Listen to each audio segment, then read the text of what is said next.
नहरपुर गांव में महीनों से बारिश नहीं हुई है। धरती फट चुकी है, खेत बंजर हो गए हैं, लोग परेशान हैं, पशु भूख से मर रहे हैं। गांव में मायूसी छाई हुई है। गांव की एक बूढ़ी औरत रुक्मणी माई अकेली अपने झोपड़े में रहती है। उसके पास एक ही सहारा है, उसकी सफेद गाय जिसका नाम है संध्या। वह गाय को अपने बेटे की तरह पालती है और रोज उससे बात करती है।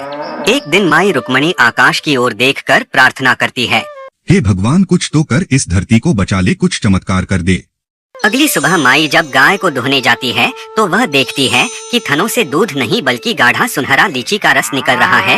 वह हैरान रह जाती है। माई यह बात कुछ पड़ोसियों को बताती है। वे लोग भी आकर देखते हैं और लीची का रस चखते हैं। वह रस न केवल स्वादिष्ट है बल्कि पीते ही लोग खुद को ऊर्जावान महसूस करने लगते हैं। गांव में धीरे धीरे बदलाव आने लगता है। लोग उस रस से स्वस्थ होने लगते हैं। कुछ दिनों में गांव के आसपास की जमीन भी हरी होने लगती है जहां रस गिरा था। लीची देने वाली गाय की खबर पूरे राज्य में फैल जाती है। दूसरे गांवों और शहरों से लोग नहरपुर आने लगते हैं। उस गाय का दर्शन और रस चखने सरकार और वैज्ञानिक गांव में पहुंचते हैं और उस गाय का परीक्षण करना चाहते हैं। वे पूछते हैं कि इसे प्रयोगशाला में ले जाएं, लेकिन माई रुक्मणी उन्हें मना कर देती है। माई कहती है, यह गाय कोई प्रयोग नहीं, भगवान का प्रसाद है। यह गांव के लिए है, लालच के लिए नहीं।